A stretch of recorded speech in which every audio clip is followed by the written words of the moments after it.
é digno. Somente Ele é digno de receber a nossa adoração. Todo-Poderoso, aleluia. Amém. A próxima música que nós vamos cantar é algo que a nossa pastora Leonor pediu, com certeza. E é uma música que fala muito comigo. Que quando as situações ou as pessoas, aquela pessoa que a gente mais ama, ela não nos trata como nós queremos ser tratados. E as situações vêm nos lembrar que a gente não é amado. O Senhor diz algo sobre nós, e é nisso que a gente tem que nos apegarmos, é no que Ele diz sobre nós. Nós somos amados. Você sabe que você é amado? Diga para quem está do seu lado, você é amada. Você é amada pelo amor verdadeiro, um amor puro. Glória a Deus.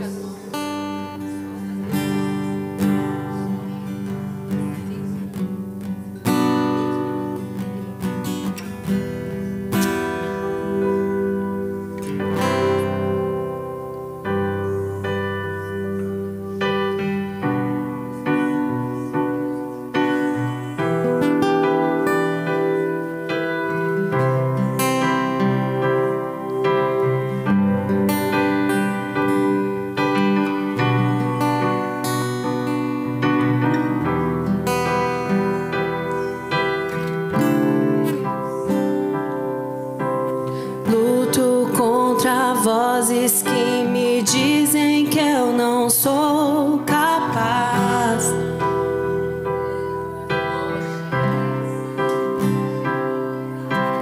Contra enganos que me dizem que eu não vou chegar lá. Todo dia é uma luta, mas nós vamos vencer. Aleluia, Jesus. Meus altos e baixos nunca vão medir o meu valor. O Senhor sabe quem eu sou, o Senhor te conhece, aleluia. A tua voz me lembra e me diz quem realmente eu sou.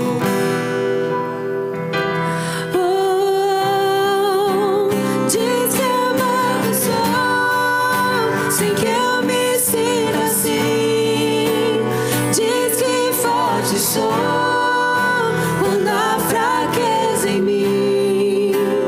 Que seguro estou, se frágil me sentir. Que não estou só, pois eu pertenço a ti. Eu creio assim, eu creio sim no que diz sobre mim.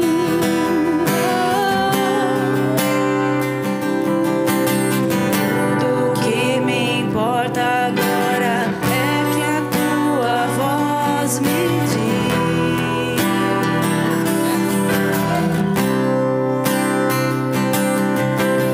Minha identidade e valor eu só encontro em ti.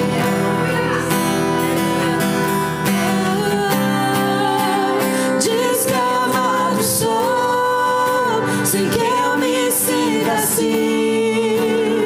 Diz que forte sou quando há fraqueza em mim. Que seguro estou, se frágil me sentir. Que não estou só, pois eu pertenço a ti. Eu creio sim, eu creio sim no que diz sobre mim. Aleluia. Tudo que eu tenho rendo aos teus pés, a mais ninguém. Entrega tudo pra Ele, confia, descansa. Aleluia.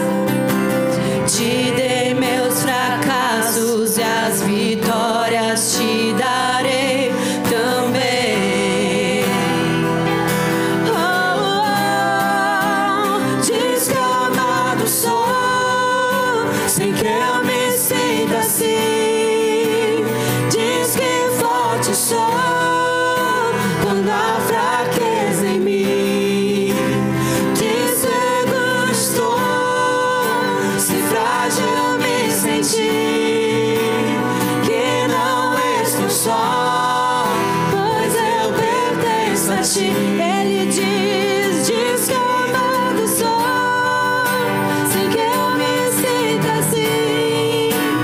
Diz que amado sou, quando há fraqueza em mim. Que seguro estou, se frágil me sentir, que eu não estou só, pois eu pertenço a ti. Eu creio sim, eu creio sim, no que diz sobre mim. Eu creio sim, eu creio sim, no que diz sobre mim. Nós queremos te agradecer, Pai, por esse tempo especial de louvor, de adoração. Que cada vida, Deus, que está exposta agora à Tua palavra, possa estar aberta e sensível a Ti, Pai, para o Teu trabalhar. Não é um trabalhar humano. Quando diz respeito à nossa alma, não tem homem que possa chegar na divisão da alma e do espírito, a não ser o Senhor. E nós nos colocamos, nos expomos diante de Ti, Senhor. Venha sobre nós e trata-nos, cura-nos, ajuda-nos, em nome de Jesus. Amém, Jesus. Amém. Você pode aplaudir o Senhor. Glória a Deus. Glória a Jesus. Pode sentar. Glória a Deus. Glória a Deus. Proposta nessa tarde é vamos pensar juntos aqui, juntas, como nos livrar de traumas e vivemos plenas em nossas emoções. Tá aí uma luta, né? É esse o tema da nossa palestra de hoje, porque esse é o nosso dia a dia. A gente tem que vencer isso todo dia. Como a Thalita mesmo citou agora no louvor, dizendo que ela, né, tem os entraves dela. E aí eu pergunto, quem é que não tem esses entraves? Homens também têm, né? Eles têm diferentemente de nós. Como nós fizemos aí um textinho, colocamos na rede social sobre isso. Nós enfrentamos nossas lutas de maneira diferente dos homens. A gente absorve mais, né? Não deveria ser assim. Mas nós somos mulheres, então a gente absorve mais, a gente sofre mais. Então hoje nós vamos pensar sobre isso. Como nos livrar de traumas e vivemos plenas em nossas emoções. Primeira coisa que eu quero falar e embasar essa palestra é na vida de José, na vida de um homem. Um homem que deixou, né, um exemplo para nós. E no texto de Gênesis, capítulo 37, do versículo 5 a 8, tem lá registrado o sonho de José. Na verdade, a gente sabe que esse sonho que José teve, foi Deus que deu esse sonho para ele. Então, eu quero começar dizendo, Deus já sonhou conosco e Ele tem um sonho para realizar na nossa vida. Ainda que a gente, né, em alguns cultos aqui da família, a gente tem falado. Às vezes a gente vê lá o script, Deus coloca para nós como deve ser e a gente acaba indo para o outro lado. Mas Deus, Ele tem algo já determinado, escrito, projetado para mim, para você na eternidade. Ele teve um sonho com José, deu um sonho para José.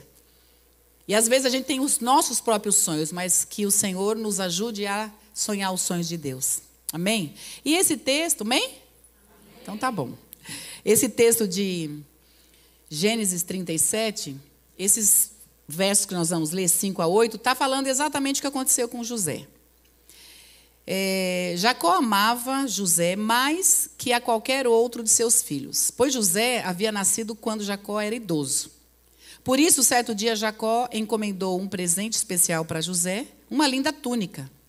Os irmãos de José, por sua vez, o odiavam, pois o pai deles o amava mais que a todos os outros filhos. não eram capazes de lhe dizer uma única palavra amigável. Olha, vai vendo esses detalhes. Versículo 5. Certa noite José teve um sonho, e quando contou a seus irmãos, eles o odiaram ainda mais.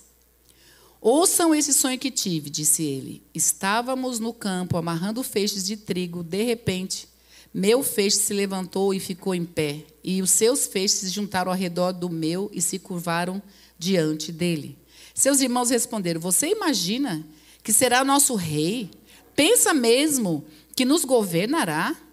E o odiaram ainda mais por causa de seus sonhos e da maneira como os contava. Aqui é uma situação que eu penso que praticamente todos aqui conhecem a história de José. E José, de fato, né, por ser um menino, como a gente já escutou, já falamos sobre isso e ouvimos bastante, José, ele era um adolescente, né? E na sua natureza de adolescente, né, na sua fase de adolescente, é óbvio que ele contou vantagem.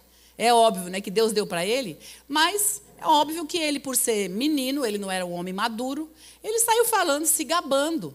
Né? E isso trouxe, óbvio, né, a toda a situação de irmãos que lidaram contra ele, você já sabe, tudo que ele passou, enfim, nós vamos entrar nesses detalhes agora. Mas eu quero ressaltar aqui pelo Espírito de Deus que nos conduz, que nos trouxe aqui, cada uma que está vivenciando, seja qual for a situação, que tem algumas situações que a gente até expõe, né, para algum amigo, para uma pessoa mais chegada, e tem outras que a gente tem pessoas aqui, né, eu não conheço todo mundo aqui nas suas vivências, mas eu tenho certeza disso. Em todo lugar, né, numa plateia, tem pessoas que compartilham, que não conseguem ficar sozinho suportando coisas e contam, e tem outros que vão, né, se flagelando emocionalmente, porque não abre a boca, não conta nada e fica sofrendo.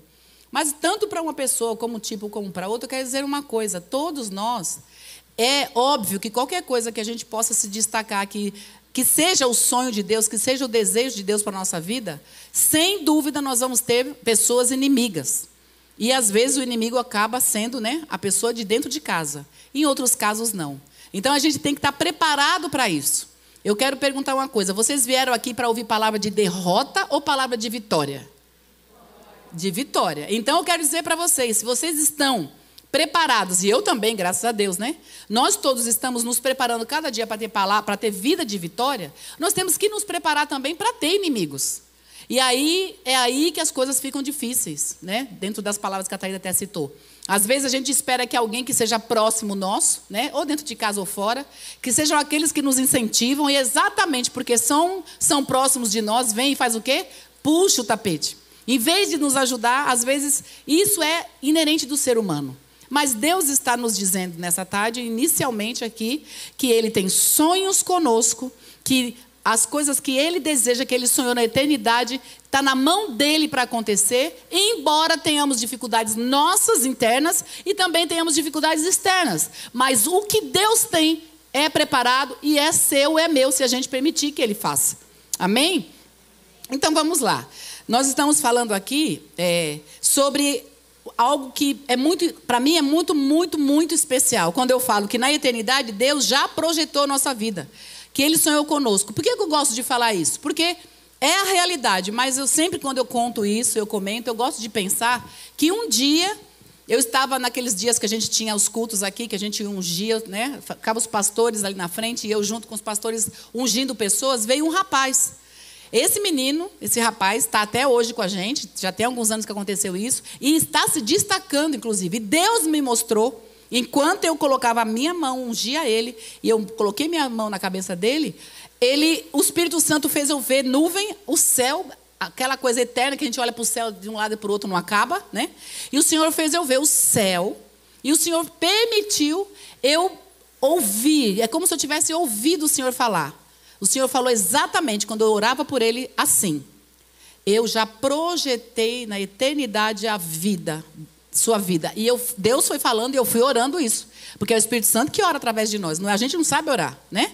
Aí eu fui falando: olha, desde a eternidade já tem um projeto eu já projetei a sua vida. Da eternidade, desde a eternidade. E o que eu tenho projetado vai acontecer. E eu reparei, óbvio, eu conheço esse menino. Ele era da igreja quando era criança com os pais. Ele entrou na adolescência e juventude, saiu né, como acontece com vários, e ficou muito tempo fora. E ele estava voltando, e interessante, queridos, que a forma como ele voltou foi assim, uma forma de dizer assim, chega desse mundo, chega de viver o engano. Então ele veio determinado, e hoje, né, até eu não estou citando o nome, mas eu pensei até inclusive nisso, esses dias eu estava pensando, né, ministrar sobre isso, da semana passada para cá. Eu pensei, eu vou chegar nele e eu vou contar isso, que eu acho que eu nunca nem contei, e eu vou querer usar o nome dele para todo mundo atestar e falar assim, uau, é ele mesmo. Porque Deus tem movido esse rapaz de uma maneira, eu falo menino porque eu já estou velho, né, gente? Mas ele é um homem já, aqui tem idade de ser filho, né?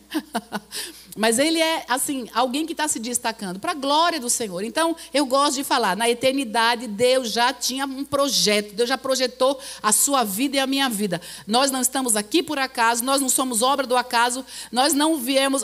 mas alguém pode ter aqui alguma dificuldade de pensar, de dizer assim, sofre, né? Nós vamos falar sobre isso um pouquinho mais para frente. Mas dizer assim, olha, meus pais não me queriam. Esses dias eu até vi lá como a gente está postando eu estou postando umas fotinhas, né? De um bebezinho cheirosinho, gostosinho, vocês já sabem quem é. O meu Livizinho, 7º neto. Então aí começa a vir outras, o que a gente posta lá, o que a gente procura, começa, né, a rede social é inteligente, né, gente? Começa a vir tudo que a gente está procurando, postando. E aí veio, alguns de vocês já devem ter visto, vem lá um bebê deitadinho, escrito assim, eu sou projetado. Aí vem o segundo, eu não. Aí depois passa a câmera no terceiro, eu também não. Na camiseta, para fazer graça, para ganhar, né, para ser monetizado, para ganhar dinheiro. Esses pais devem estar ganhando dinheiro. Mas aí eu fiquei meditando, pensando. Eu falei, se essas crianças crescerem ouvindo dessa maneira, eu queria você, mas vocês não. Porque uma coisa é você esperar um bebê ou não estar grávida e engravidar, e tudo bem. E outra coisa é você ficar falando para a criança. A criança cresce exatamente pensando, eu não devia ter nascido. Meu pai não me queria. E tem formas e formas, né, das pessoas aceitarem isso e das pessoas ouvirem isso. Então, para uma situação, tem várias formas de se absolver. Então, nós temos que tomar esses cuidados. Mas, enfim, vamos lá. Uma afirmação que eu quero fazer é a questão da ressignificação. É possível ressignificarmos tudo na nossa vida. Alguma coisa aconteceu, situações aconteceram, é isso, pronto, acabou. Não. A gente precisa desconstruir pensamentos, desconstruir situações e pensar, existe uma nova perspectiva. Sempre haverá uma nova perspectiva. Vamos pensar que sempre tem o plano B, sempre vai ter. Nunca estamos sem saída. Não pense que nossa vida é sem saída, não tem mais jeito. Deus escreve uma nova história todos os dias. Aliás, é bem pertinente para essa semana que nós estamos falando sobre a lavação, né? Sobre lavar os pés. Todo dia Deus nos dá a oportunidade de lavar os pés e sermos limpos e santificados e modificar tudo. E glória a Deus por isso. Pode dizer glória a Deus por isso? Coisa boa, né? Deus sempre trazendo esperança, expectativa para todos. Ninguém precisa viver sem esperança. Glória a Deus. E aí, falando de José ainda, no texto de Gênesis 42:6, acontece a história poderosa, maravilhosa, que cada vez que eu assisto, ou eu leio, eu choro. O assistir, né, é interessante, porque a gente se envolve na emoção, e é maravilhoso olhar para a situação e ver o sonho cumprido. Olha lá, o texto está aqui na tela. Uma vez que José era governador do Egito e o encarregado de vender cereais a todos, foi a ele que os seus irmãos se dirigiram. Quando chegaram, curvaram-se diante dele com o rosto no chão. O que é isso? É o cumprimento daquilo que ele havia sonhado. Aconteceu anos depois. Exatamente o que Deus falou. Quer dizer, Deus tinha todo um plano, tinha todo um projeto. Deus já tinha sonhado com José, Deus já tinha dado o sonho para José, mas para isso acontecer, gosto de pensar, né, e vamos daqui a pouco falar sobre isso, que existe um processo. Mas eu preciso antes falar uma coisa para vocês. Nós precisamos entender que na nossa vida a gente não pode fazer comparação. É um grande erro, é uma grande dificuldade, é um grande problema pessoas se compararem. Né? Porque fulano tem a minha idade, nasceu no mesmo tempo que eu. Aí você começa a se comparar, porque o fulano está acontecendo isso e eu não aconteço. Queridos, isso é uma estratégia bem maligna, bem oculta mesmo, não boa, para que a gente possa se depreciar. Não precisamos disso. Se Deus tem um plano na minha vida e Deus tem algo para mim, ninguém vai roubar, ninguém vai entrar na frente, ninguém vai atravessar, vai acontecer, ponto. Amém? Ponto. É assim. Ninguém é menor, ninguém é maior. Nós temos todos o cuidado da parte de Deus. Olha a minha mão. A minha mão tem 5 dedos. Ainda ontem, foi ontem no Gênesis, né? Eu tenho 5 dedos, você tem 5 dedos. Tudo bem que algum tem 6. Ok, Deus deu 6, para você tá bom, né? Acho que aqui não tem ninguém que tem 6 dedos. Mas olha só, olha a mão. A minha mão, ela é importante com todos os dedos. E ainda ontem eu estava com uma dor chata, incomodando. Estou desde a semana passada, a pontinha do dedo mindinho, me incomodando. Me incomodou, eu inteira me incomodando. Estou querendo dizer o seguinte, todos os meus dedos são importantes. E aí ontem eu estava com esse incômodo todo. Aí ainda tem, né, uma fisioterapeuta no nosso grupo. Aí eu pensei assim, meu Deus, será que eu vou ter que ir para o hospital por causa da pontinha do dedo? Mas aí, olha que interessante, por causa da pontinha do dedo. Olha como é importante, meu dedinho é importante. Eu comecei a falar, mas para que eu vou no médico? Chegar no médico para falar a pontinha do dedo, mas é meu dedo. É importante para mim, eu preciso dele.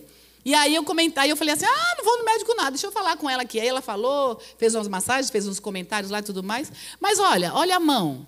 Então, eu sou uma pessoa, cada um é uma pessoa, e nós temos aqui no nosso dedo, né, nós temos a nossa marca digital, que é única. Tem até por aí, eu já ouvi, mas nunca participei, uns seminários e eventos, né, de amigas minhas aí das outras igrejas da nossa denominação que diz que fazem o trabalho de mulher única, né, e tal, porque acontece, porque não tem ninguém igual e tudo mais, mas é a grande realidade, nós somos únicos, então não podemos nos comparar. E aí a comparação é uma das estratégias ruins que entra na nossa mente para a gente falar, mas o fulano está fazendo, não estou. Aí o outro está assim, para com isso. Olhe para si, olhe você no espelho, seja você, faça as coisas por você, né? Vamos lá. E aí, deixa eu dizer uma coisa aqui para vocês. O que é trauma, né? Nós estamos falando aqui, o nosso tema é como nos livrar de traumas e vivermos a plenitude nas emoções. Então, o que é um trauma? A gente ouve falar, a gente sabe, mas assim, cientificamente, de uma forma um pouquinho mais abrangente, trauma é exatamente essa experiência de uma dor grande, um sofrimento grande, que o que acontece? Sem vontade, involuntariamente, o nosso cérebro registra. Né? E não tem o que fazer. Você pensa assim, não, deixa para lá. Não deixa para lá. Por quê? Porque ficou. Aí eu gosto sempre de usar o exemplo, né? Nessas situações. Eu gosto de pensar sempre, eu uso tudo que é subjetivo, né? Quando diz respeito à mente, a sentimentos e pensamentos, o que é psíquico. Na psique nossa não tem coisa palpável. Então eu gosto de dar exemplos palpáveis. Qual é o exemplo palpável que eu tenho aqui? Quando a gente se machuca, vamos falar aí de uma hematoma, quando você bate a perna, né? As pessoas aqui mais novas passam por isso, mas as mais velhas muito mais, né? Você passa e deixa o dedinho no sofá, sabe aquele negócio? Vai embora e o dedinho fica no sofá. Ai, que dor horrível, né? Ou então você bate na quina, eu vivo com meus braços, bato lá na quina, não sei de onde, e essas coisas acontecem. Fica um hematoma, né? Fica machucado, não fica? Você tem que esperar um tempo para melhorar. Pois é. E igualmente acontece na nossa emoção, só que muito diferente desse hematoma que uma hora ele desaparece. Na nossa alma, no nosso interior, não some, não desaparece quando é traumático. Ou seja, quando é muito abusivo, quando é uma coisa que marca a pessoa, marca em determinado momento. Inclusive, a gente entende que essas coisas acontecem, né? No exemplo emocional, abuso sexual, abuso verbal, desafeto, desilusão, tudo isso são hematomas na alma.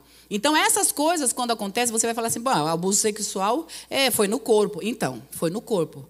Mas é muito diferente, né, quando a gente sente que é uma coisa que vem e entra em nós, que mexe conosco, né, mexe na nossa intimidade. É difícil. Né? Eu penso que todo mundo que está aqui, vamos falar das mulheres, homens também têm que fazer alguns exames, né?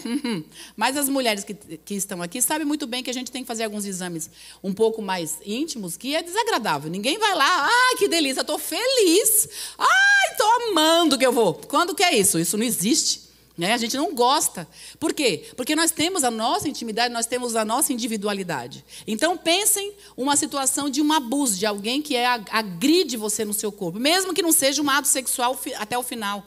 Né? Eu tive pacientes de casos que as pessoas não chegaram, né? A gente estuda, mas a gente tem vivências de pessoas que não chegou, pessoas a ter um relacionamento até o final, mas só do abuso, só de você ter aquela situação de incômodo. Eu até lembrei agora, não estava nem lembrando, mas eu vou contar. Quando eu nem me ligava, não sabia, não tinha noção de nada disso, né? Não tinha estudado até, inclusive, sobre isso. Mas eu lembrei, depois estudando, né, alguns anos atrás, que eu era pequena e eu tinha um parente, né, da minha família, que eu lembro que eu entrei no quarto para pegar uma coisa no armário. E eu me lembro que depois, como eu disse, depois que eu estudei, que eu fui me ligar nisso, que eu não tinha. Então, a gente, às vezes, não tem memória de coisas que aconteceu, mas eu pensei e eu percebi, está registrado em mim. Então, eu me desvencilhei disso. Mas olha que interessante, a hora que eu fui pegar no armário, eu tinha uns 10 anos, 8, 10 anos, eu peguei alguma coisa. E quando eu fui para trás, um tio meu estava atrás de mim. E a hora que eu fui pequena, criança, eu senti que eu encostei nele. Aquilo me fez um mal terrível. Coisa que eu realmente, até então, sem ter naquela época essas situações como é hoje, né? A questão de abuso, hoje é muito disseminado isso, é muito falado e acontece demais. Antes era um pouco mais velado, né? Enfim. E depois disso, né, eu me senti muito mal, eu não gostei. Eu fiz assim, ai tio, achei ruim, ele já disfarçou, já saiu, enfim. E eu voltei na minha memória, veio à minha memória o quê? Que isso não foi bom, que isso foi ruim, que isso rendeu depois um tempo, quando eu comecei a crescer. Eu lembro que meu pai falava mal de homens, que a gente tinha que tomar cuidado no ônibus, não sei aonde e tudo mais. E eu lembro o quanto eu tive, na época, assim, eu não namorei nem nada, mas quando eu tive o Joel me chamando, me pedindo namoro, a dificuldade que eu tive, amando ele, já estava querendo namorar, é claro, mas eu tive dificuldade de aceitar o namoro. E aí, como vocês conhecem o Joel como ele é, né? É assim, ó, me botou na parede, eu falei, opa, se eu perder essa, não vai dar certo, né? Porque aí, como é que ele me botou na parede? Eu sabia que tinha outras moças que gostavam dele, é lógico, que todas elas bem feinhas, né? Mas tudo bem. Mas aí eu lembro que eu cheguei, tinha acabado de chegar, eu tinha poucos meses na igreja, e eu sabia que tinha 2 irmãs lá, filha de um pastor, que gostavam dele, tinha uma outra moça também e tal, e me falaram. Mas eu cheguei lá e me encantei com ele também, mas fiquei na minha e tal, enfim. Aí, quando ele me pediu namoro, eu falei para ele, falei, Joel, aí que eu descobri, olha aí o que eu fiz. E isso foi atitudes daquela situação lá atrás, de um pouco de afastamento por conta de um tio que fez o que fez comigo. E parece que não é nada disso. E é assim que funciona. Eu registrei, não sabia. Aí eu falei, essas meninas gostam de você, imagina, como é que eu vou namorar com você? Acabei de chegar, outras moças gostam. Ele falou, não, então tudo bem. Aí eu vou fazer assim, eu namoro com cada um pouquinho, depois que eu namorar com todas elas, aí eu namoro com você. Aí eu falei, também não precisa ser assim, né? Aí eu fiz assim, eita, se eu não namorar, se eu não aceitar, agora eu vou perder, né? Aí fiquei esperta, mas foi no tranco, entendem? Não precisava ser no tranco, mas já foi aquela situação de eu tentar uma resistência. Por quê? Porque eu tive uma experiência não boa, bem pequena, graças a Deus. Mas tem outras experiências que a gente está citando aí. Eu lembrei agora de falar essa minha, porque eu não tinha nem pensado em falar, mas, enfim, é exatamente isso. O nosso cérebro registra, e o que acontece? Nós mudamos de atitude para não mais viver aquilo. As pessoas nem percebem, muda a atitude. Eu, por exemplo, que nem eu falei para vocês, o Joel, quando a gente começou a namorar, ele usava um termo comigo, brincando, né? Ele dizia assim que eu parecia mulher paredão, porque eu falava para ele que eu gostava dos rapazes na escola e não cheguei a namorar com ninguém. Gostava de um rapaz, gostava de uma pessoa, aí às vezes a pessoa vinha, né, querer namorar comigo, eu fazia de tudo, né? Fazia assim, tipo assim, a paquera. Então, eu mostrava que estava interessada. Mas quando o cara me pedia namoro, eu, não. Toda a vida, não. Quando foi no Joel, eu falei, eu não teve outro jeito, porque ele teve estratégia. Mas eu vivi isso por conta do quê? Porque o corpo não, a nossa mente, a nossa vida, exatamente trata dessa maneira. A gente acaba tendo atitudes, tendo comportamentos que tenta evitar a dificuldade. Então, assim, homem não é legal, olha o que ele fez, abusou. Não é abuso, mas foi abuso na minha cabeça, como criança. Então, isso faz com que cada um de nós tenha uma mudança de comportamento. A gente começa a evitar. Sabe aquela coisa, você evita, uma pessoa que passa por um trauma num avião, por que ela não quer mais andar de avião? Porque ela traumatizou. Então, tem traumas que são emocionais. São pessoas que a gente se envolve, situações como nós citamos agora, e cada uma pessoa tem uma forma de experienciar algo. Preste atenção aqui. Queridos, olha, tem vezes que a gente olha alguém sofrendo e a gente fala, mas é só por causa disso. Mas é só isso. Nós não devemos agir assim, por quê? Porque numa mesma experiência, A tem uma forma de lidar e B tem outra forma de lidar. Nós precisamos respeitar. Tem pessoas que são mais sensíveis. Tem pessoas que lidam com a situação de boa, está tudo bem, lida numa boa. E tem outros que se flagelam, se machucam, se chateiam. Então, nós temos que tomar cuidado, né? Inclusive, mamães que estão aqui, que ainda dá tempo, se estão com seus filhos, preste atenção. Principalmente filhos, crianças e adolescentes. Como nós somos, né? Temos a nossa maneira de ser, nós temos a nossa maneira de agir. Um filho nasce, às vezes, igual a gente, e outro filho nasce diferente. E aí, por conta dessas situações, às vezes a gente acaba somente criticando, em vez de tentar entender o que está acontecendo. Não estou dizendo que a gente vai ficar passando a mão na cabeça de filho, não é nada disso. Mas o que eu estou dizendo, às vezes existe alguma situação que você sabe lidar bem, que um filho ou uma filha não sabe lidar. Então, ao invés de a gente ficar apenas criticando, temos que entender o que está acontecendo. Como eu disse, situações parecidas, pessoas diferentes. Situações iguais, pessoas diferentes. Então, cada pessoa vai agir de uma maneira. A gente precisa respeitar isso, tá certo? Agora, falando sobre Deus não errar, já falamos que Deus tem um plano na nossa vida. E, para José, Deus tinha uma posição elevada, né? A gente entende isso, que o sonho que Deus tinha era uma posição elevada. O sonho que Deus tinha era ele ser reconhecido. Eu pergunto aqui, quando a gente chega em um lugar e alguém eu falo muito sobre isso, né? Quem é líder de gêmeos aqui deve estar cansado de eu mandando mensagem toda hora, conversa e tudo mais. Por quê? Porque tem muita gente chegando e a gente precisa atender as pessoas, a gente precisa dar atenção, a gente precisa acolher as pessoas. Aí eu pergunto, todos nós, eu me incluo, quando a gente chega no lugar, a gente gosta ou não gosta de ser bem recebido, de ser reconhecido, de um abraço, de alguém elogiar, falar alguma coisa? Gostamos ou não gostamos? Sim, não é? Todos nós gostamos. Nós precisamos disso. E Deus, Ele sabe disso e Ele quer, Ele tem prazer em fazer com que a gente seja reconhecido. A prova disso é que Ele mandou Jesus, nós sabemos, Jesus morreu na cruz para nós entendermos que Ele nos deu para nós valor. Você tem valor, todos nós temos valor. Cada um de nós temos o valor reconhecido por Deus, ponto. Porque Jesus morreu. Sabe o que acontece com a gente, por sermos cristãos? A gente acaba olhando para isso e não valorizando mais. O valor maior que Deus deu por nós foi entregar Jesus. Olha o quanto somos valiosos. Olha quanto a gente já, por conta disso, a gente já não precisa ficar com trauma, a gente já tem que jogar fora tudo. Eu sei que não é assim. Eu entendo que não é assim. Eu estou usando essa fala para dizer o seguinte. Eu estou, na minha fala, já buscando a desconstrução de um desvalor que possa estar numa mente, num coração, numa mente, num coração, numa mente, num coração. Às vezes porque você tem um jeito de ser, não é tão expansiva como a fulana, não é falador como o ciclano, não tem a habilidade que aí começa a se retrair. Queridas e queridos, nós não estamos na terra para ser igual a ninguém. O Senhor nos fez na perfeição do seu Filho e nos deu dons e talentos e personalidades. Temos que ser o que somos. Eu calado o tempo todo, muito quietinha, vai chegar alguém e perguntar se eu estou doente. Não é não? Eu caladinha, quietinha o tempo inteiro. Ninguém vai achar que eu estou normal. Por quê? Porque eu tenho a minha forma de me expressar e eu sou assim. Então, cada pessoa, na sua forma, valorize o que Deus te deu. Antes de qualquer coisa, nós temos que modelar, mudar, sim, mas valorizar antes de mais nada. Entendido até aqui? Então, tá bom. Então, falando dessa questão de ter uma posição e sermos reconhecidos, nós vamos olhar para a vida de José, que José passou por um processo. Foi assim, de uma hora para outra? Ele teve o sonho e foi tudo bem com ele? Não. José passou por prisão, passou por humilhação e passou por tentação.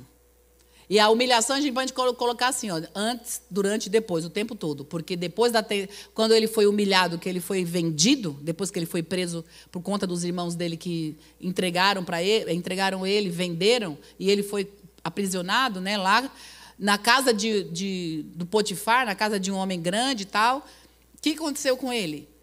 Situações que vieram para só denegrir e fazer com que ele tivesse sendo humilhado todo o tempo. Então, sem entrar nos pormenores, as situações na vida de José foram suficientes para ele ficar que nem aquela lhama lá do desenho antigo, né? Faz tempo que aquele, não sei se passa ainda, que fala o quê?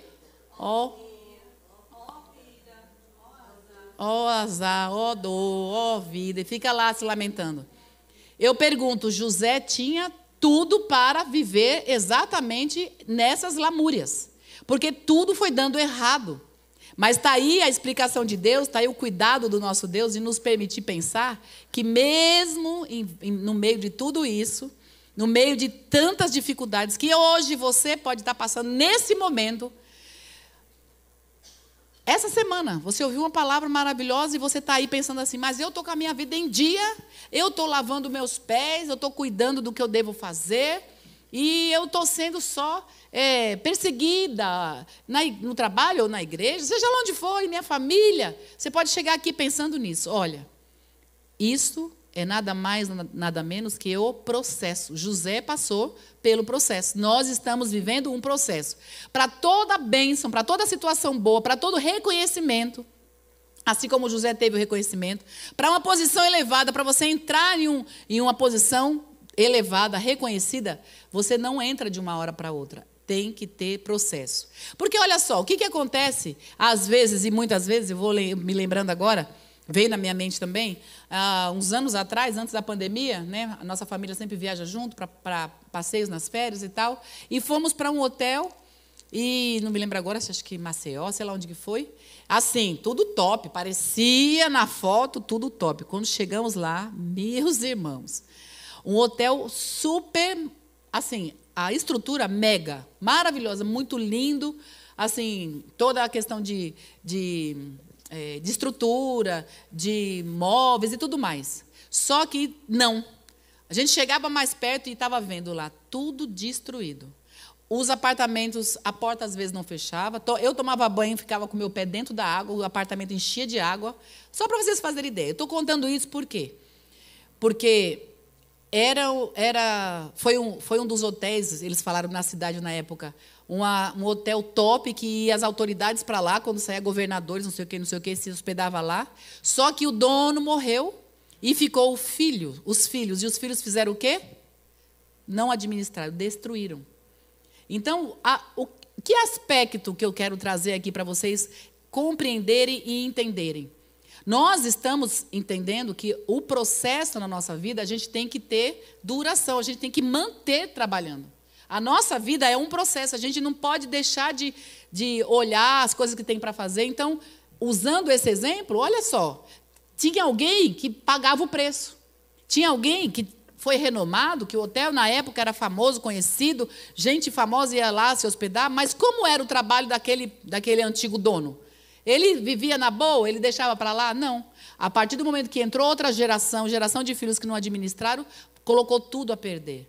Então, o que eu estou falando sobre processo? Um processo na nossa vida, a gente tem que entender que não termina, a gente tem que ficar ali. Não é de uma hora para outra, de mão beijada. Um filho que recebe um hotel daquele tamanho de mão beijada, né, entre aspas, faz o quê? Valoriza? O que fez? Valorizou? Não. Jogou fora, pôs a perder.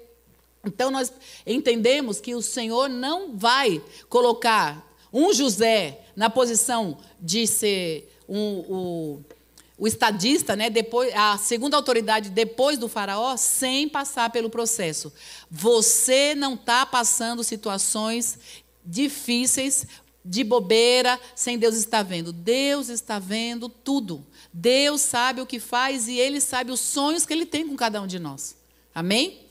Então, pensando nessa questão do que o José passou, José, ele acreditou, mesmo sem olhar nada, não tinha nada para ele olhar. José também não quis olhar para as circunstâncias, não olhou pelas dificuldades que ele estava passando. 2 vezes foi preso, depois da prisão que ele já tinha passado, ele não olhou.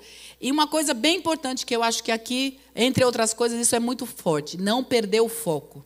Qual é o foco que você tem na sua vida? O que você deseja? Nós estamos vivendo todo dia. É só isso? É viver e morrer, viver e... não tem objetivos? Eu pergunto, ainda hoje eu orei assim para o Senhor. Orando, né, pelo nosso presidente, orando pelo Brasil, para que o Senhor afaste esse mal, para que o Senhor tenha misericórdia, para que o nosso país, né, possa ser abençoado. E eu comecei a orar, e aí uma hora eu parei e falei, Espírito Santo, eu não estou apegada a esse mundo, mas eu gosto da minha casa. Eu amo minha casa, eu amo a minha igreja, né? Nas questões de bens materiais. Eu amo minha família. Eu quero viver bem aqui. Alguém aqui está igual a mim ou vocês não estão nem aí para nada? Não é assim? Não que a gente tenha se apegado, mas a gente tem algo aqui nessa terra como objetivo, para a gente viver, para a gente olhar, vou trabalhar, eu vou querer ter saúde para cuidar dos meus netos ainda um bom tempo, para cuidar, não, para brincar, cuidar as mães que cuidam, por favor. Mas eu quero viver uma vida de saúde, meu marido precisa de mim com saúde, minhas filhas, minha igreja, não é assim? Então a gente precisa ter foco. Porque o que acontece? Tem situações que nos desfocam, nós vamos falar sobre elas. E aí, uma coisa importante, muito importante, que eu coloquei por último aí, dentro das atitudes de José, parte disso, são as coisas que vêm na nossa mão que a gente precisa aprender a fazer. E quando a gente começa a desistir de nós mesmos, quando a gente começa a entrar numas de, para que eu estou aqui, eu não tenho valor, né? A música a gente cantou, né? O que eu faço? Não. E começa a se sentir mal, a gente esquece que tem coisas na nossa mão que dependem de nós. José, mesmo no meio do sofrimento, não deixou de trabalhar, não deixou de se ocupar. Quantas vezes você quer ficar jogada na cama? Quantas vezes fala assim, vou jogar tudo para cima, não estou afim. Vou entregar o ministério. Opa, Deus falando. Que nada, ninguém quer nada com nada. Vou parar. Eu vou cuidar da minha vida, não vou... Será que eu estou falando coisas minhas aqui? Ou será que o Espírito de Deus está aqui, está direcionando e nos impulsionando a dizer, o que é isso? Eu estou largando as coisas, estou parando. Deus tem plano na minha vida, eu tenho foco, os problemas não vão me parar. É agora que eu vou trabalhar o que eu tenho na mão, o pouco que eu tenho na mão, eu vou fazer, porque dom e talento todo mundo tem. Até pessoas que nascem desprovidas, né, da cognição, né, tem déficit de inteligência, mesmo essas pessoas, se você põe um papo para trabalhar em algumas coisas, elas fazem. Nas empresas, a gente vê empresas que têm a cota lá, né, de pessoas com dificuldades, mas que estão lá trabalhando. As pessoas estão trabalhando. O que dirá você que tic-tac você consegue definir? Você sabe quem é o tic-tac na sua mente. Ou seja, o que eu estou dizendo, você tem inteligência. Você tem capacidade, habilidade. Então, o que você tem na mão? É a hora de parar. Foi o marido, foi a mãe, foi o filho, seja lá quem for que falou alguma coisa. Esse é o momento de a gente fazer essa desconstrução. Eu já estou chegando no final, tá bom, queridos? Vamos pensar agora, falando sobre isso, dar um break e pensar os efeitos traumáticos. O que faz uma pessoa ficar num trauma e travar, nessa trava que nós estamos falando aí? O que trava uma pessoa são os transtornos, né? O que eu tenho? Um trauma que me travou emocionalmente, eu não consigo fazer alguma coisa, não consigo me relacionar, não consigo isso, não consigo aquilo. Tem gente que não consegue casar, tem gente que não consegue trabalhar, tem gente que não consegue entrar em ministério, tem gente que... Por quê? Tudo está relacionado à nossa mente. Eu vou usar até a frase do meu professor, um velhinho querido, que eu tive o prazer de ter aula com ele, quando ele dizia assim, olha... Questão de homossexualidade, um professor e não cristão. Ele dizia assim, o único na faculdade, né? Questão de homossexualidade é problema de cuca. Homem nasce homem, mulher nasce mulher. É na cabeça, na cuca, é que fica elaborando todas essas coisas. Então, vou usar o termo do meu querido professor para dizer assim, é na cuca, é na cabeça que a gente... engravida desses traumas e é que a gente permite que eles fiquem, como eu falei, que é involuntário, mas é na mente também que a gente pode desconstruir. Então, esses efeitos traumáticos impedem da gente prosseguir. Está aí. o que é? É transtorno. Transtorno são todas as situações que nos impedem de dar continuidade. É uma coisa que incomoda a gente de tal maneira que você fica com repetições aí da ansiedade, da dificuldade, da depressão, da fobia. Por quê? Porque tudo isso faz com que a gente não dê continuidade na vida. A gente trava. Então, a trava faz ou a pessoa ter a ansiedade de querer correr para um lado diferente, ou então ela se entrega. É a depressão que desanima, é na hora da mente, como eu falei, que a pessoa pensa demais em alguma coisa. Quando pensa demais, vou usar o exemplo do avião de novo. A pessoa passou por um processo difícil de avião. Ela tem um medo, ou então ela nunca nem foi. Tem gente que nunca nem andou e nem anda. Mas nem andou. E o que aconteceu para ela ter o trauma? Está aqui, ó. Tá onde? Na mente. Ela não andou. Ela ouve falar, mas ela já andou. Então, veja, a gente gera tudo na nossa cabeça. Então, a partir da cabeça, e a partir dessas situações em que a gente pensa demais, que é a ansiedade, cria a ansiedade, são pensamentos repetitivos que impedem a pessoa de produzir, de fazer alguma coisa. E o contrário é a depressão. Às vezes as pessoas têm picos de excessivos, né?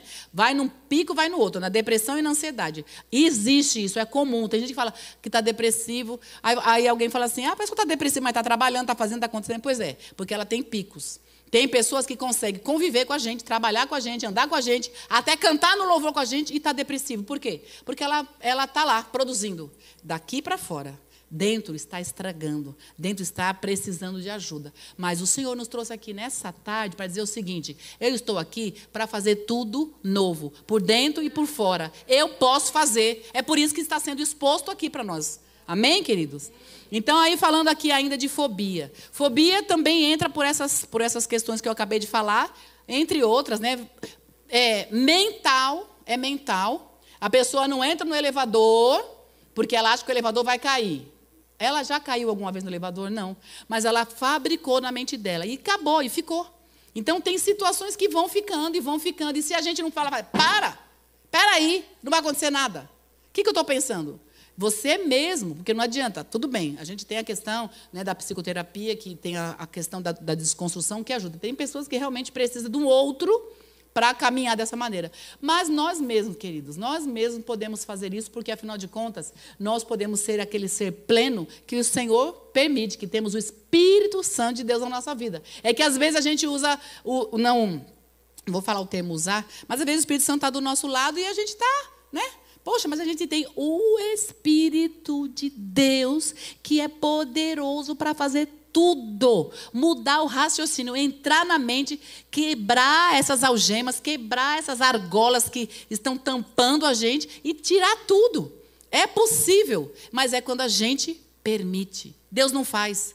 Adianta a outra pessoa orar. A Regina chega aqui dizendo que está mal, não sei o quê. Eu vou pôr a mão na cabeça dela e por ela sai do mesmo jeito. Por quê? Porque eu orei e Deus vai lá fazer. Aí ela pega e se tranca e não faz. Deus não faz ninguém a obra dele obrigando ninguém. Precisamos estar abertos. Mas nessa tarde, eu quero que todos estejam abertos e desejo o meu coração que todos nós estejamos abertos para a ação de Deus. Amém? O avivamento está para chegar, nós estamos clamando, estamos orando, mas não é só oração. Vamos orar, Senhor, vem fazer. Aí Deus derrama e a gente fica assim. É aquele negócio, né? Senhor, está todo dia indo do mesmo chinelinho para o trabalho. Vai todo dia de chinelinho para o trabalho. O chinelo já está quase pegando no pé, já gastando. Aí vem a Ângela, pega e faz assim. Falei, Lani, você está com o seu chinelinho acabando já. Eu estou te dando a chave do carro. Pode, estou te dando o carro de presente. Aleluia, glória a Deus. A Ângela me deu um carro zero. Ó, que delícia. Eita, glória. Deu um carro zero. Ela pega... vai para a casa dela, estaciona o carro, e outro dia ela vai o quê? De chinelinho. É assim. É assim que o Espírito Santo está me dizendo aqui que nós estamos fazendo com Ele. Ele é poderoso. O Espírito Santo é poder, é power de Deus. O Espírito Santo não quer mais que você e eu vivamos essa vida assim, ó, chinfrinha, de qualquer jeito, aceitando coisas poucas. Eu não estou falando aqui de prosperidade desses pregadores aí de última geração. Não estou falando isso. Eu estou falando do poder de Deus, vida de abundância. Eu estou falando, sabe de quê, queridos? Já não estou mais dando palestra, estou pregando mesmo. Aleluia, porque eu fico cheia de Deus e eu vejo o quanto o Espírito Santo trata. E quem está falando aqui não é ninguém mais poderoso que vocês, não, porque eu sei tudo que eu tenho vivido. Eu sei tudo que eu passo, mas eu olho para esse Espírito poderoso de Deus, que diz lá em João 10:10, eu vim para dar vida e vida em abundância. Ele anda comigo, com você todos os dias.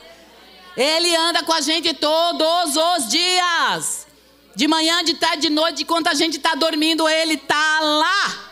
Aleluia! Glória a Deus, glória a Deus, glória a Deus. Glória a Jesus. Glória a Deus. Aleluia. Olha, uma coisa séria, que esses traumas acontecem. Eu estou falando ainda de traumas e pensando sobre, eu nem falei, mas deixa eu falar rapidamente sobre esse toque, né, que é o comportamento obsessivo compulsivo. Pessoas que fecham o carro e tem que ficar travando, volta lá no estacionamento, não sei quantas vezes, tac, tac, tac, tac, tac, para ver se está fechado. Gente, eu tive paciente assim enquanto eu estudava, no estágio. A pessoa vai sair de casa, ela desliga a luz e ela tem que fazer 15 mil vezes para desligar. Ela liga, desliga, liga, desliga, liga, desliga, para poder sair. É engraçado, mas isso é uma prisão. Isso é uma prisão que uma pessoa tirou lá atrás, quando você vai observar, vai descobrir o que ela tem. A gente, às vezes, tem umas pessoas que têm o toque, esse comportamento de comer. Enquanto está passando mal, está comendo, está comendo, está comendo, porque aquilo vai trazendo... É como se essas coisas fossem, para vocês entenderem, é uma descarga. A pessoa tem como se fosse uma descarga. Isso aí vai resolver. A ansiedade, essa agonia, esse comportamento, né, desse efeito traumático de uma situação que viveu, ela tem que ter, ela joga em alguma coisa. Né? Tem pessoas que têm que dobrar as roupas tudo igual. Tem pessoas que não conseguem ver um quadro torto que dá situações. Eu não estou falando de coisas pequenas, porque isso todo mundo tem. De médico e louco, todo mundo tem um pouco, certo? Deixa eu salvar aqui, porque daqui a pouco você fala, meu Deus! Ai, vai sair todo mundo assim, meu pai do céu! Eu tenho toque, eu tenho trauma. Não, calma. Calma, que todo mundo aqui é neurótico. Se não gostarem, aí sobra para psicótico. Então é melhor ser neurótico, certo? Neurótico, a neurosezinha ali, aqui, não faz mal para ninguém, tudo bem. Eu lembrei até isso, por quê? Porque tem aqui no escritório, tem as canecas que ficam embaixo assim do bebedouro, né? E eles deixam a caneca de qualquer jeito. Toda vez que eu sento lá, quando eu olho está torto, eu levanto e arrumo. Na minha casa aqui no apartamento, eu gosto de tudo arrumadinho em cima. Aí tá tudo assim, e eu, né, nem gosto de bibelô e tal, e tá a minha estante assim com as coisas. Aí eu tô assistindo televisão, às vezes com o Joel, aí eu olho assim os negócios, eu vejo o quadro torto. Ele tá assistindo, eu levanto e vou arrumar. Ele fala, você levantou só para isso? Então eu estou dando o meu exemplo para vocês verem que está tudo normal, está tudo igual, está tudo certinho, né? Se eu estiver falando alguma coisa errada aqui, nós temos a outra psica ali, né, Mari? Qualquer coisa errada que eu falar aí, você me corrige, tá? Mas é isso, a gente sabe que é bem assim, não é, Mari? Nós podemos, né, ter essas neurosezinhas básicas, mas o que nós estamos falando de coisa muito maior. Nós estamos falando de coisas que traz, como a gente falou agora há pouco, traz um fragmento, traz o hematoma na alma. Esse hematoma na alma, o Senhor está aqui com o gelol do Espírito Santo para passar em nós nessa tarde. Se a gente deixar, como eu falei, a gente tem que deixar. Não tem que fazer que nem a Elaine, continuar trabalhando, indo trabalhar de chinelinho, sendo que tem um carro na garagem. Nós temos um carro, nós temos um poderoso carro, todo equipado, o Espírito de Deus na nossa vida. Amém? Pensando, deixa eu correr um pouquinho, pensando que essas situações, né, de traumas, né, de problemas emocionais, acontecem geralmente muito mais em criança e adolescente. Por quê? É aquilo que eu falei. É uma pessoa que vai lá, fala o que não deve, trata do jeito que não deve. Pai ou professores ou os cuidadores, acontece isso. E a criança e o adolescente ainda está formando uma personalidade. Aquilo pode ficar e vai gerar a vida inteira um problema. E ainda, lamentavelmente, né, a gente sabe disso, pode durar essas coisas semanas, os traumas, pode durar meses e, às vezes, perpetua nos filhos. Aquele pai rígido, aquele pai que quer tudo direitinho, aquele pai que quer tudo muito arrumado, que tem, não pela organização, mas pela dificuldade que ele sofreu enquanto criança, que ele traz para dentro da casa dele, ele faz com que os filhos repitam o comportamento que ele tinha. E eu posso dizer isso também como experiência, que a gente acaba vendo, quando a gente recebe criança, adolescente para trabalhar, nunca, eu, por exemplo, os meus amigos, não sei, mas eu sigo o protocolo. Eu chamo pai e mãe, não paga mais, não tem, por isso que às vezes não chamam, né? Porque não tem, porque tem, é um horário a mais, como que fala? Honorários a mais, eu não tenho nada disso, mas eu entendo perfeitamente que não adianta eu pegar uma criança e ficar cuidando da criança ali, enquanto que eu sei que os pais é que têm tudo a ver, que estão formando a criança. Então, o pai precisa, a mãe precisa ser chamado, porque a criança com problema, o adolescente que tem a dificuldade, pode olhar para casa. Tem problema, sim, mas o problema está lá nos adultos. Tive uma professora até falando alguma coisa nesse sentido, eu lembro que ela falava de uma maneira bem forte, mas que eu reproduzo aqui. Ela dizia assim que quando tem alguma situação difícil em casa, o lixo da casa, do relacionamento, ela falava que o que sobra quando a gente faz uma salada, quando a gente faz comida, termina, tudo mais, a gente pega tudo e põe no lixo, certo? O lixo familiar, do mau relacionamento, às vezes de uma intriga, de uma dificuldade, sobra aonde? Na parte mais fraca. Então, crianças e adolescentes sofrem algumas situações porque os pais é que estão vivenciando, às vezes eles se resolvem, mas estão lá, não estão percebendo que a criança está passando por aquela situação. Então, nós, às vezes, somos vítimas, né? Somos aquela criança que sofreu quando era pequeno, que o pai e a mãe fazia, e a gente está carregando alguma coisa. No meio de tudo isso, eu não estou querendo trazer culpabilizar nada disso. Eu estou dizendo aqui, estou trazendo não a culpa, não olhando quem fez, deixou de fazer. Eu estou olhando aqui, que eu estou dizendo aqui para vocês que tem solução. Jesus, o Espírito Santo poderoso, que vem, que preenche a nossa vida, desconstrói a nossa mente, situações contrárias, e a gente pode ter reconstrução disso. Amém? E aí, falando do processo, finalmente terminando, como eu disse na parte de José, José teve que focar, José teve que pôr as mãos, né, fazer alguma coisa, teve que não olhar para nada e seguir sem olhar as circunstâncias. Então, nós precisamos nos permitir que Deus faça essa mudança. E como nós já falamos, onde é a mudança? Na cuca. Onde é a mudança que a gente tem que fazer? É mental. E vocês conhecem. Todo mundo, se eu falar aqui, vamos apertar o play sem a Ângela colocar, todo mundo vai saber. Romanos 12, 2, o que diz? Não se conformem, não é isso? Não se conformem, não se amoldem. Pode pôr o texto, pode pôr. Não imitem, eu gosto dessa tradução, adoro essa tradução da NVT, porque fala assim, não imite o comportamento e os costumes desse mundo, mas deixe Deus transformar por meio de uma mudança do seu modo de quê? De pensar. Eu paro aqui para dizer o seguinte, eu sei que eu estou me estendendo, mas eu preciso dizer, minhas queridas, meus queridos, que eu sei que eu estou falando aqui, estou lidando muito, falando muito com mulheres, mas essa palavra é para nós todos, porque nós, homens, também passam por traumas, são menos. Realmente, os psicólogos ganham muito mais dinheiro com mulher do que com homem. Homens são poucos que vão, a mulher tem muito mais. Exatamente por causa dessa singularidade nossa, enfim, né? Por conta de nós sermos um pouco mais sensíveis. Mas, olha, observem isso. O nosso modo de pensar precisa mudar. Eu gosto de uma frase de Joyce Meyer, que eu vi uma vez, mandaram para mim um texto, um pedacinho de um vídeo, ela dizendo assim, que quando a gente se converte, Ricardo, a gente se converte na alma. A gente muda, a gente se transforma, deixa Jesus lavar a gente tem o nosso nome escrito no livro da vida e tal. Só que a gente, quando se converte, esquece de mudar, de converter a nossa mente. Sabe por quê? E eu vi que tem coerência no que a Joyce Meyer fala. Gosto muito das palestras dela, gosto muito do que ela escreve. E a Joyce Meyer diz exatamente assim, olha, quando a gente se converte, a gente traz na nossa mente todas as baboseiras do diabo, os pensamentos que o diabo traz. O diabo fala que a gente não consegue, aí a gente acha que não vai conseguir. O diabo fala que a gente é fracassado, a gente começa a ficar numas porque a gente acha que é fracassado. O diabo fala que não vai dar certo, a gente acha que não vai dar certo. Por quê? Porque a gente permite o diabo continuar entrando e falando baboseira. A palavra de Deus diz assim, desde que Deus transforme por meio de uma mudança do seu modo de pensar. Você vai sair daqui pensando, não assim, eu sou poderoso, aleluia, ninguém me deterna. Não. Mas é no Senhor eu vou vencer. No Senhor eu vou passar pelo meio do mar. Se eu não passar por cima, vai abrir o mar, eu vou viver, eu vou vencer. E não é pensamento positivo, é pensamento da palavra. Nós fomos criados para a glória de Deus. Adão no passado, né? Adão no Éden era 100% inteligência, era 100% saúde, era 100% cognição.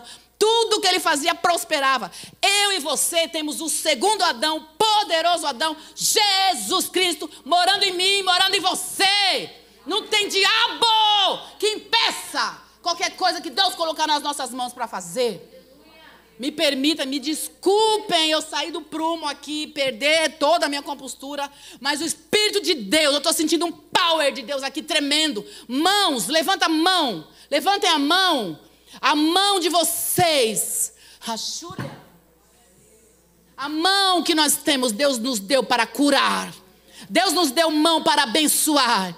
Deus nos deu mãos para abrir portas. Deus nos deu mãos para colocar vidas na presença dEle. As pessoas com quem nós andamos, quando tocamos, o Espírito de Deus está em nós. Nós temos unção do Espírito de Deus. Você na sua casa, toque nos seus filhos, toque na sua parentela, toque no que você for fazer. Deus está conosco. Aleluia, não tem espírito de pombagira, não tem espírito de disque-disque, não tem espírito de frieza espiritual, não tem espírito de homossexualidade, não tem nenhum tipo de espírito imundo maior do que essa unção que temos nas nossas mãos.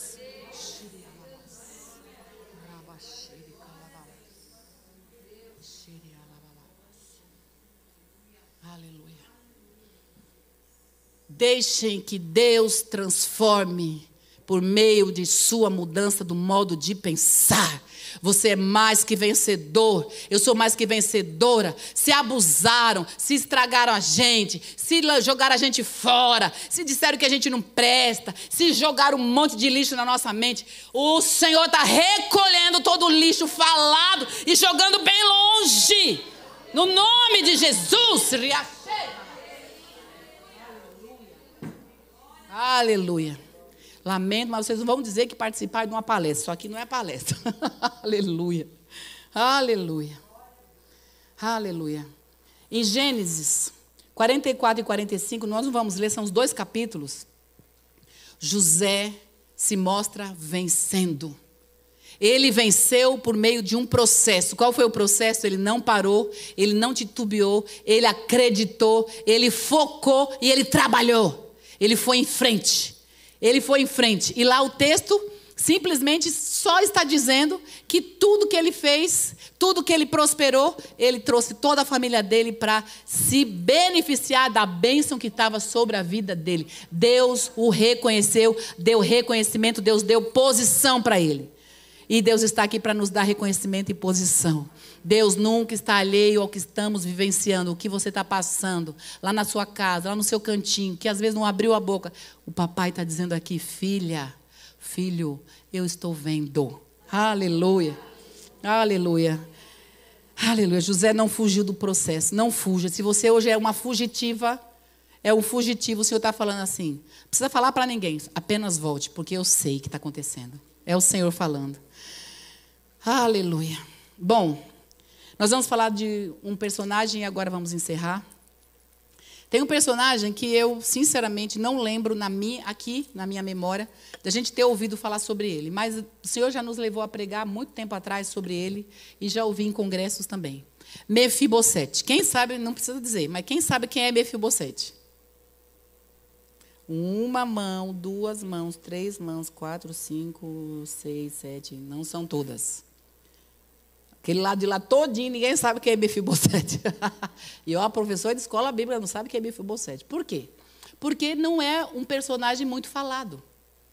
Esse personagem, a história desse personagem é algo poderoso, com o que nós vamos encerrar aqui. Porque o Senhor está dizendo, aqui está uma reunião de Mefibosetes, que o Senhor está fazendo transformação e mudança.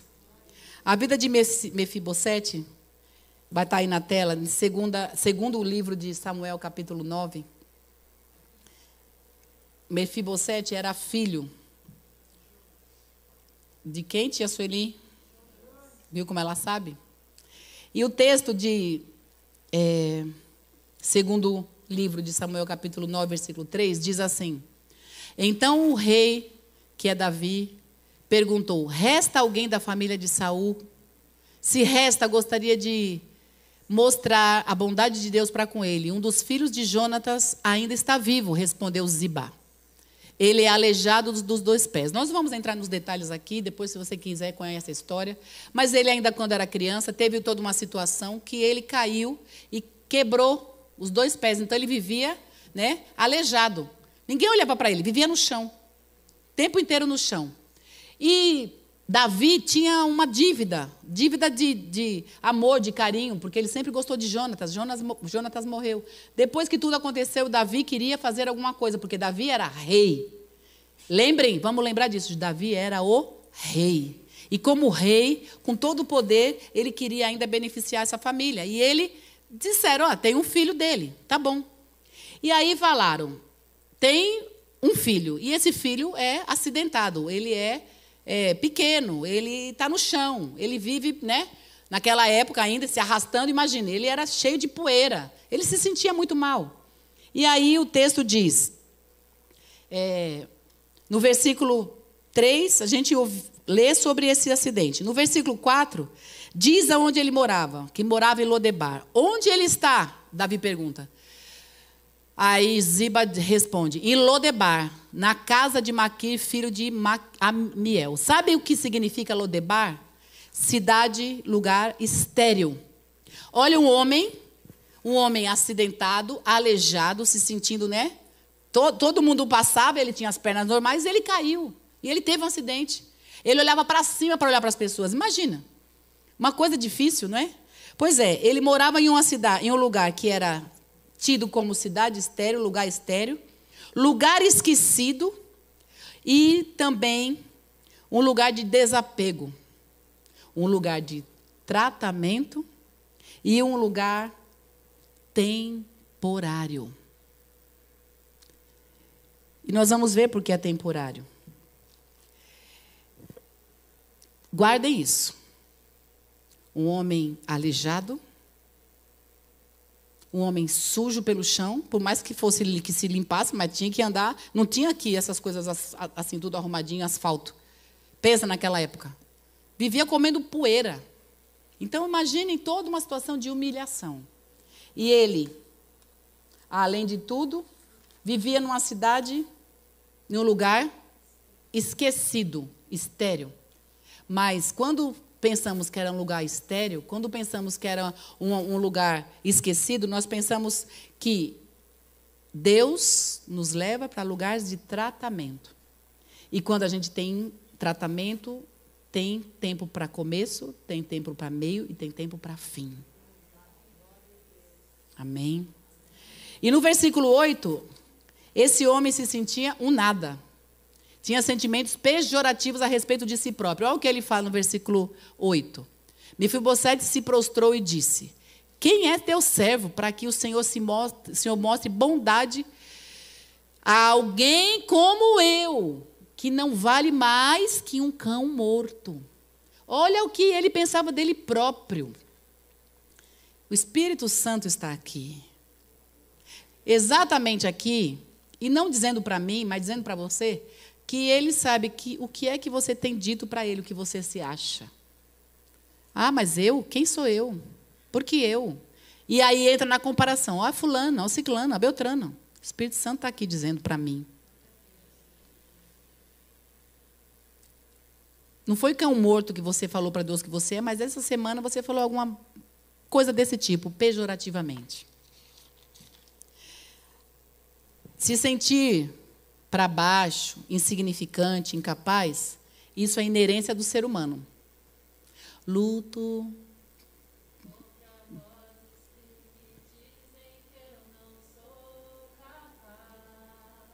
De novo, vamos lá? Olha aí. Espera aí. Se sentir para baixo, insignificante, incapaz, é inerente do ser humano. Luto contra vozes que me dizem que eu não sou capaz. E quando essa voz Não é o próprio diabo pondo na nossa cabeça, mas é o marido, é o filho, é o irmão, é a irmã, é o amigão, é uma pessoa próxima. Isso não é brinquedo. Não é brinquedo. Mas o Senhor está aqui dizendo que isso é temporário e é apenas um tratamento. Porque esse homem, com todas essas dificuldades, simplesmente, o que aconteceu com ele? Deus restituiu valores na vida dele e deu uma posição. E é isso que o Espírito Santo está aqui para fazer conosco. Olha o versículo 7. Versículo 7 diz: não tenha medo, disse Davi. Quero mostrar bondade a você por causa de Jonatas, seu pai.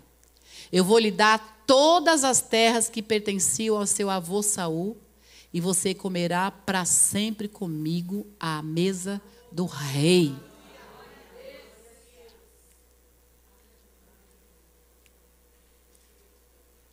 Os sentimentos que parece ter aqui, ruins e pejorativos, são muitos. O que cada um aqui tem falado poucas ou muitas vezes para Deus. E o Senhor está aqui dizendo: eu vou restituir muita coisa que você perdeu. Vou dar terras que pertenciam a seu avô.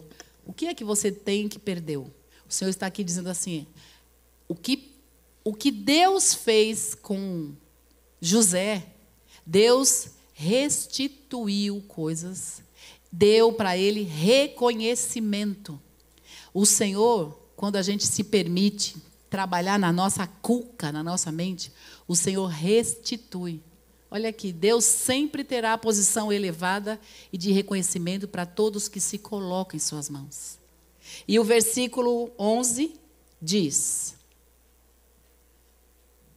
sou seu servo, respondeu Ziba. Farei tudo o que meu senhor, o rei, mandou. Porque aqui ele fala que a partir dali era para Mefibosete sentar à mesa. E aí você olha aí, ó, leia e preste bem atenção. Farei tudo o que meu senhor, o rei, mandou. E daquele momento em diante, Mefibosete passou a comer à mesa do rei. Eu não vou ler Davi, eu vou dizer a mesa do rei. O rei Jesus está aqui. E você vai comer a mesa do rei como se fosse um de seus filhos. Isso foi para Mefibosete, isso é para mim e para você. Eu estou entendendo que espiritualmente, vocês que vieram ficar expostos à palavra, o Senhor está fazendo a limpeza.